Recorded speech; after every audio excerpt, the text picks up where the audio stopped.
Bonjour les amis, j'espère que vous allez bien.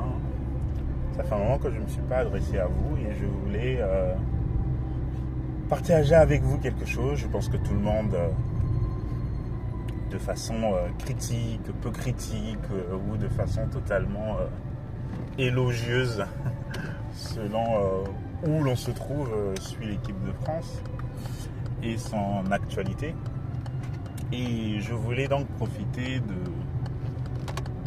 des derniers émois concernant l'équipe de France pour partager une pensée qui me fait dire que nous sommes décidément, je parle de la France, un pays bien politique. Et ce qu'il se passe avec cette équipe de France n'échappe pas à la règle. La France est quand même un pays particulier dans son identité de sens. Déjà, on va évacuer la question première, rien que par la composition de cette équipe nationale. On peut d'ores et déjà dire et écarter la question, en tout cas la régler. Il est évident que cette équipe ne représente pas la France même telle qu'elle est aujourd'hui. C'est une évidence. Il faut ne pas avoir Dieu pour le nier. Et que c'est un symptôme de quelque chose. Cependant, il faut aussi, c'est vrai, éviter des raccourcis trop faciles. Ces joueurs ont été sélectionnés. Donc, il y a une politique sportive qui est derrière. Et pour ceux qui suivent le foot, c'est une politique du football français dans son ensemble, notamment depuis l'arrêt Bosman, qui fait que, en fait, il y a la même logique qu'il y a eu avec l'économie de travail. C'est la même logique que les décideurs du football français ont eu par rapport à des caractéristiques des joueurs français, notamment pour vendre, pour servir de monnaie d'échange entre guillemets avec la première ligue beaucoup plus riche, donc la Ligue 1 et donc le football français s'est servi de cette caractéristique-là, ce qui donne le résultat de l'équipe de France aujourd'hui, donc favoriser un certain type de profil plus athlétique afin de pouvoir vendre ses joueurs à la première ligue.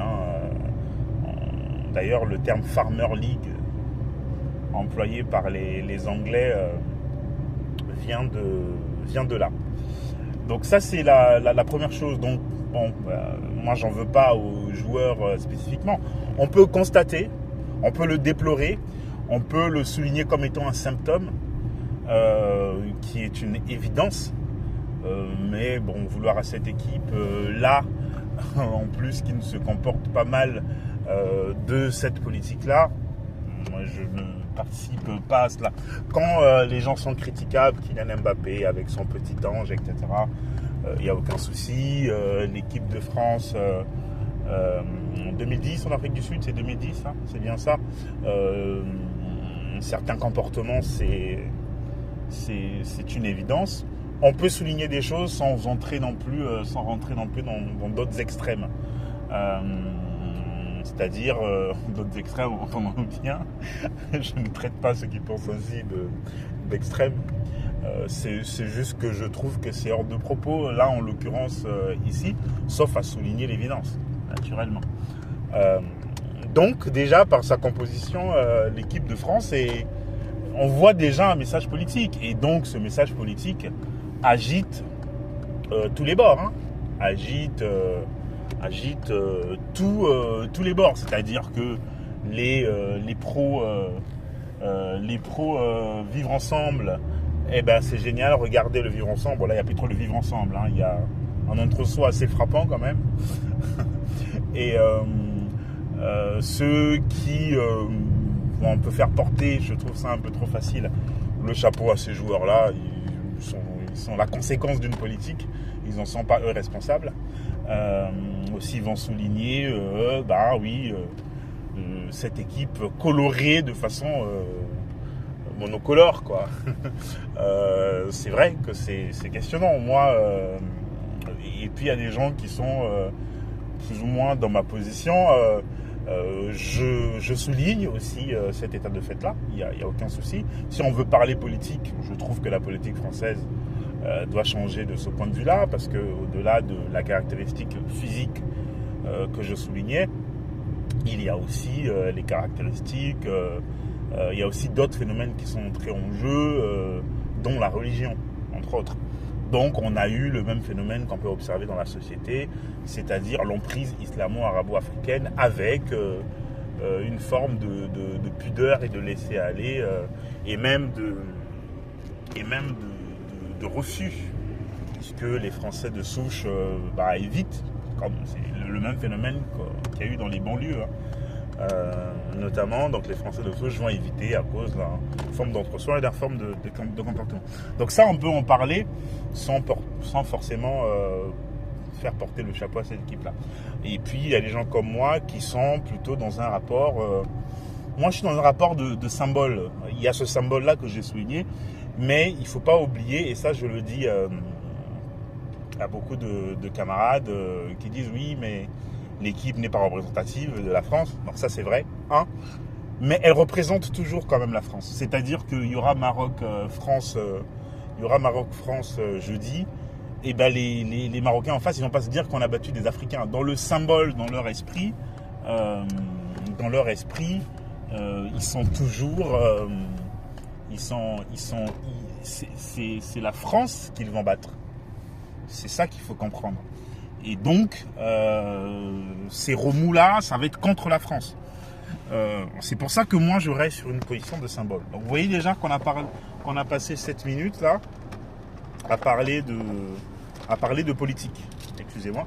On a passé 7 minutes là à parler de politique, parce que l'équipe de France, on voit déjà ce signal politique. Déjà, rien que par cette composition. Et puis, vous avez suivi le France-Paraguay. Bon, si on reste sur une analyse factuelle footballistique, si on ne rentre pas dans d'autres considérations, vous allez voir qu'il y a aussi un aspect politique de ce match-là. D'abord, pourquoi ? Parce que je pense que la France est un tout petit peu quand même... c'est pour ça que moi je reste sur les symboles. C'est pas du complotisme, mais que la France est un peu la mal-aimée quand même de cette compétition-là. Il y a des faits qui sont très étranges dès le départ, même avant le match du Paraguay. Je trouve que l'équipe de France qui se comporte, footballistiquement parlant, en termes de football, en tout cas depuis le début de la compétition, plutôt en équipe qui va dans le bon sens, une prétendante qui s'affirme de plus en plus. Mais néanmoins, il y a des comportements au niveau des décisions arbitrales qui sont, on va dire, curieuses. Je les trouve curieuses sans entrer dans une forme de paranoïa. Il y a quand même des pénaltys qui n'ont pas été sifflés pour l'équipe de France depuis le début de la compétition, qui sont curieux, qui sont des décisions arbitrales, mais qui sont curieux. Donc arrive ce fameux match du Paraguay, et je vais conclure par ça, parce que vous voyez, la chose est allée super loin. Je tiens d'abord à dire que si on veut rester sur une analyse politique sur cette équipe de France, sur ce que je pense de ces jeunes issus de l'immigration, là en l'occurrence fortement africaine, mais on peut aussi étendre à islamo-arabo-africaine, mais on va rester puisque c'est quand même la dominante de cette équipe-là. Sur le fait d'avoir une espèce de fond de ressentiment, de toujours la prime aux origines, même si j'ai cru, mais malheureusement ça reste un jeune de banlieue, que Kylian Mbappé pouvait faire différemment. Son cas, moi je vous dis, Kylian Mbappé c'est un vrai centriste. il n'est pas de gauche. Il n'est pas de gauche. Ça se voit dans ses choix de vie, en fait. C'est un vrai centriste qui est plutôt... mais qui est comme tous les centristes, baigné dans les idées en antifascisme. Bon, ouais. Sinon, il faut reprocher aussi à tous les jeunes de l'UMA d'avoir cette position-là. Mais c'est pas un jeune de l'UMA. Je ne le vois pas voter Jean-Luc Mélenchon. Je ne le vois pas le faire. Sauf à faire barrage. Ça, c'est le réflexe pavlovien que la République a donné à une bonne partie des enfants, soit issus de la matrice génétique française, soit issus de la matrice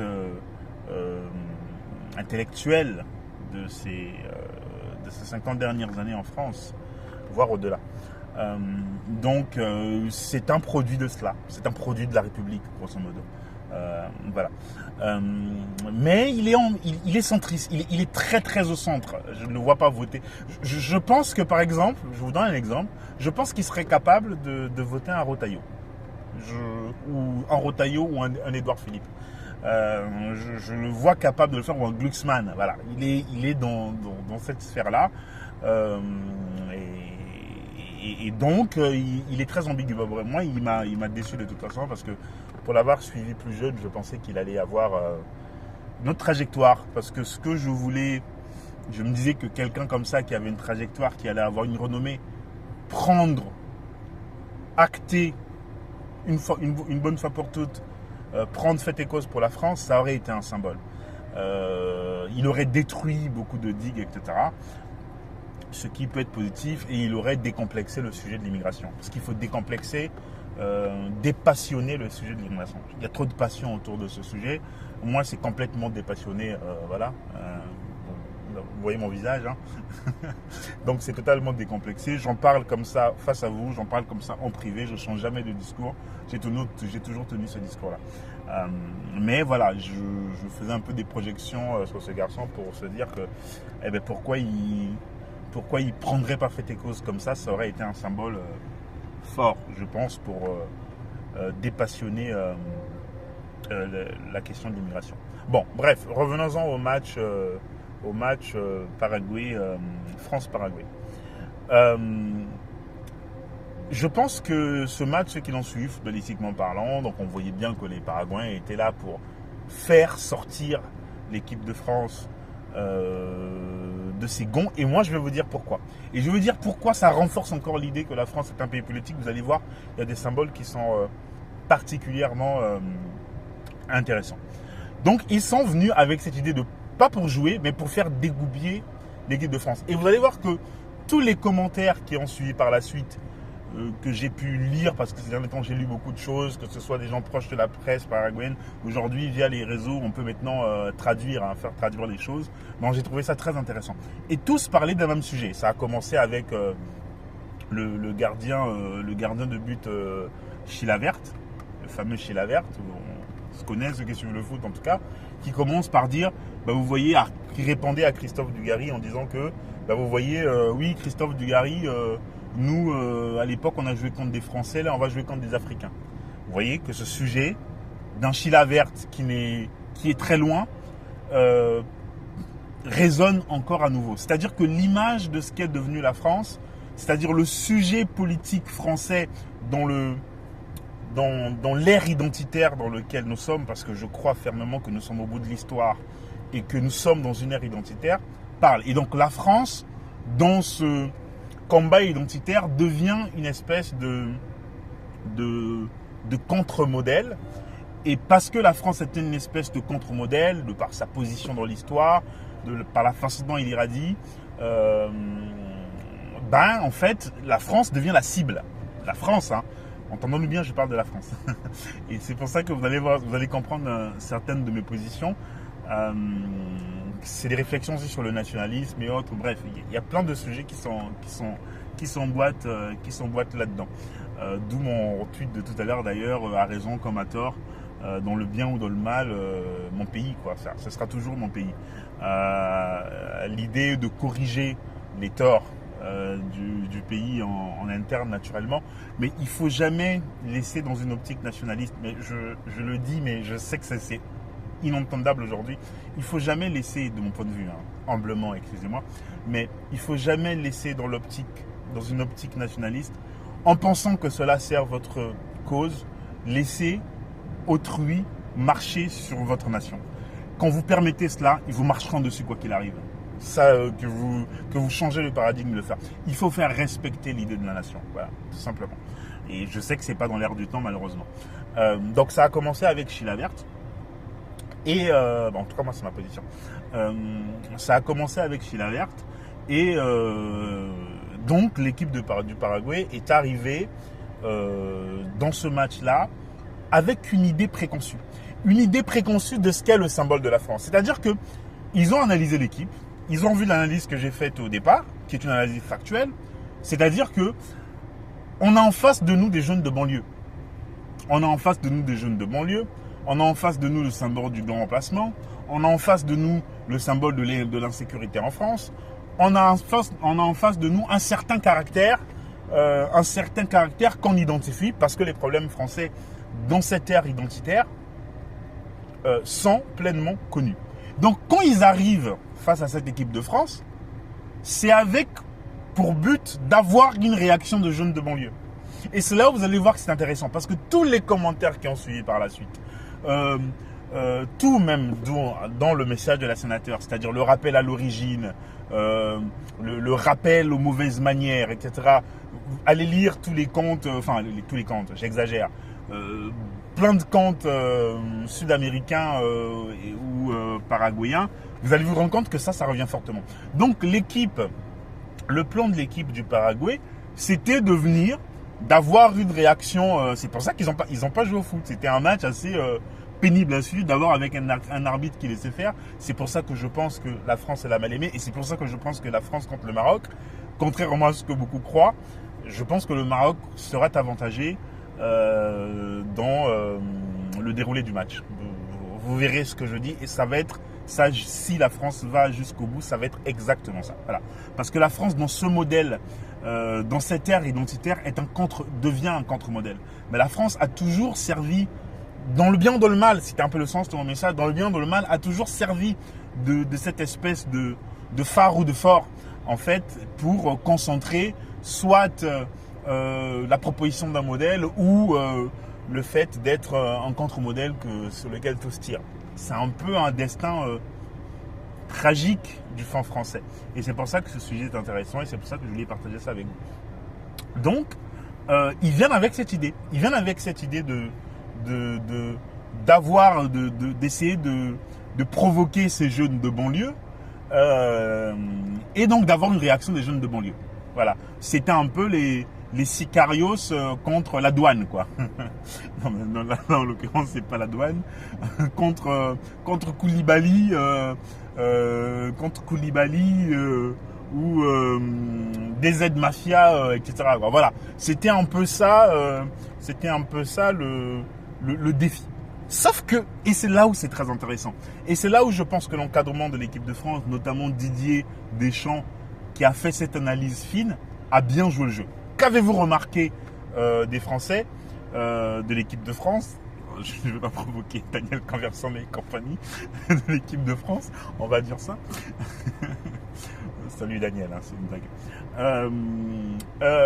Donc de l'équipe de France, qu'est-ce qu'ils ont eu comme réaction en face? Eh bien des sourires. Eh bien une chose qu'ils ont tous souligné, l'arrogance. Et ça, c'est très intéressant. Pourquoi? Parce que l'arrogance, c'est le critère le plus, l'un des critères, mais sinon le critère le plus reconnu quand même de la France. Et quand je parle de la France ici, je parle de la France dans son identité ethnique même et dans l'identité de sens que cette identité ethnique a produite. L'arrogance française, la fierté française, c'est quand même un trait très français. Vous voyez? Et donc, au lieu d'avoir de la racaille en face, ils ont eu l'arrogance française. Et ça, je trouve ça extraordinaire. Et franchement. Et c'est là où vous voyez que la France est un pays politique. Et c'est là où vous voyez que la France, contrairement à ce que pensent les gens, c'est pas un encouragement à colorer tout en noir, entendons-nous bien. Je partage un fait qui m'a paru extraordinaire en réalité. C'est-à-dire que au lieu de jouer à Mamadou et à... Ah là, je vais encore je vais avoir des problèmes. J'ai des problèmes en ce moment. Au lieu de jouer à l'enfant de banlieue, ils ont joué à la fierté du coq français. Et ça, c'est assez extraordinaire. Et ça, ce décalage entre ce que voyaient les Paraguayens, ce que tout le monde pouvait faire comme une analyse, et le résultat, c'est-à-dire l'arrogance française renvoyée, qui n'était pas le résultat attendu, a complètement fait dégoupiller les Paraguayens. Ils sont tous en train de dégoupiller. Parce que pour eux, ils veulent voir des enfants de banlieue pourris, gâtés. Tout ce message-là est éminemment politique. Alors demain, malheureusement, cette équipe à deux neurones peut totalement contredire ce que je dis. Mais sur ce fait précis de ce match, et pour moi, c'est même pas aussi... c'est pas anodin que ça tombe sous le capitanat de Kylian Mbappé et sous la houlette d'un Deschamps qui maîtrise aujourd'hui son groupe. Vous voyez, c'est très intéressant. Et donc ça a totalement fait dégoupiller nos amis paraguayens qui, en réalité, dans tous leurs messages, disent oui, mais non, ce ne sont que les Africains pour y gâter. Mais en fait, comme ils n'ont pas vu ça, ils ont vu les Africains très certainement, les gens d'origine africaine très certainement, mais ils ont reçu l'arrogance française. Et ce mélange les fait totalement dégoupiller. Voilà. Et je trouvais que ça, c'est politique, c'est tout ce qu'est la France. C'est la contradiction des tumultes et des passions françaises dans sa contradiction actuelle qui est très forte, qui menace, encore une fois, que les gens ne prennent pas mon propos pour ce qu'il n'est pas. Encore une fois, ce n'est pas une ode, comme je peux l'entendre à la diversité. Je ne suis pas sur cette position-là. Je suis sur une position, moi, qui est une position nationale. J'aime voir la France briller. Quand la France perd, peu importe le sujet, moi, ça me chagrine. Je vais vous faire un aveu. Les matchs couperés comme ça de l'équipe de France, j'ai du mal à les regarder. Mais je dis bien l'équipe de France, ça veut dire que si demain il n'y avait que Deschamps, Dugarry, Emmanuel Petit, eh ben, ce serait pareil pour moi en fait. Voilà, ce serait pareil pour moi. Je parle là de l'équipe de France qui n'est pas à confondre avec la forme d'imposition diversitaire ou le fait de colorer toujours d'une certaine façon. Je ne suis pas favorable à ça. Si on veut parler de politique, vous connaissez bien ma position. Moi, la France doit être majoritaire. La France profonde, la France réelle doit être majoritaire pour moi dans tous les secteurs du pays, parce que c'est seulement comme ça que la France peut rester la France. Donc il n'y a aucun sujet là-dessus. La seule chose que je dis, c'est qu'il ne faut pas jeter la pierre à cette équipe-là, parce que ce n'est pas elle qui a fait cette politique, elle est le résultat d'une politique. C'est tout, voilà, c'est tout. Et que moi, personnellement, c'est un avis qui est personnel, ben, comme le symbole de la nation reste, au-delà du fait ethnique qu'on peut souligner, le symbole de la nation reste. Si le Sénégal avait battu cette équipe de France-là, le Sénégal aurait considéré qu'elle a battu la France. Et quelque part, il y a un fond, parce que vous allez le voir dans le match France-Maroc, je n'ai pas regardé, mais je suis persuadé que si vous prenez l'équipe du Maroc aujourd'hui, donc qui arrive très haut, je suis persuadé que 70% de cette équipe est issue de la formation française, parce que je crois, il faudrait que je vérifie, qu'au moins 50% de cette équipe est née en France, a grandi en France et a travaillé dans les structures françaises. Ce qui veut dire que là, ce résultat-là, ce n'est pas le résultat du savoir-faire marocain, c'est le résultat du savoir-faire français malgré tout. Vous voyez? Donc, même si on peut honnir une équipe parce que le fait politique, on ne se sent pas représenté par cette équipe, c'est normal, je le comprends, je l'entends, et il faudrait inverser cette situation-là. On peut au moins reconnaître que c'est le savoir-faire français qui a produit ça. Donc, quelque part, c'est aussi la France de souche qui a produit ça. Vous voyez? Voilà, c'est pour ça que moi, je reste toujours dans le symbole de la nation, dans les torts ou comme dans les gloires, les choses positives. Moi, je suis toujours du côté de mon pays. C'est pour ça que je ne regarde pas l'histoire de France en faisant du cherry picking. Je vois l'histoire de France en phase et vous voyez, de Clovis à Emmanuel Macron, j'assume tout en fait. Voilà, c'est l'histoire de la France, c'est une phase de la France et la France est politique. La France envoie des messages politiques qui énervent ou qui réjouissent. Et là, en l'occurrence, avec cette équipe de France, c'est le cas. Et donc, c'est le symbole d'un pays profondément politique qui même à son corps défendant fait de la politique et envoie des messages qui passionnent le monde. Et bien, j'adore ce pays. Voilà. J'adore ce que la France a produit en identité de sens. Et c'est bien pour cela que je veux que la France reste la France. Donc, oui, un pays majoritaire dans ce qu'il est, d'abord dans sa chair, naturellement, peuple européen de race blanche, de culture gréco-latine, de religion catholique, et qu'aussi que la France reste dans ce qu'elle a produit dans son identité de sens, la France. C'est-à-dire que ce pays politique qui déroute totalement le monde, même dans ses accents que d'aucuns, à raison, peuvent dans ces actions que d'aucuns peuvent penser sombres. Voilà, c'est ça qui est intéressant avec la France. Donc j'espère, et c'est pour ça que je me bats, c'est pour garder cette spécificité. Donc oui, le peuple ethnique majoritaire, oui à la culture française, gréco-latine, catholique, et oui à l'identité de sens français. Et c'est pour ça que, en l'occurrence, je ne conçois pas la France comme étant quelque chose que l'on piétine, même dans ses torts. Voilà, je ne la conçois pas. Pendant la guerre de 40, on peut dire que une partie de notre corps militaire, en tout cas des décideurs, ont coulé la France, ont mis une tache indélébile à la France pendant ce moment-là.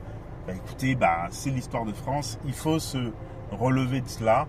Et je pense que les phases actuelles, que ce soit de l'analyse qu'on peut faire de la composition de ce pays, de la représentativité de l'équipe de France, quel que soit ce que l'on peut faire là-dessus, mais écoutez, c'est un passage de l'histoire de France et ça passera. Ça passera, moi je le crois. Ça passera tant que la France reste sur ses acquis. Et j'espère que ce débat et cette passion-là, on continuera à l'avoir. Depuis la Révolution, encore plus depuis la Révolution, on est traversé par cette forme d'idée-là de déconstruction qui, dans les contours de la mondialisation, crée ce problème de grand emplacement que l'on voit. Mais la France doit écrire sa propre limite dans des contextes différents à son identité de sens. Voilà ce que je pense concrètement, mais je trouvais cela intéressant et je voulais partager cela avec vous. Sur ce, j'ai été lent, je ne sais pas si je le publie, mais peut-être. Allez, vive la France, vive sa culture, vive son peuple.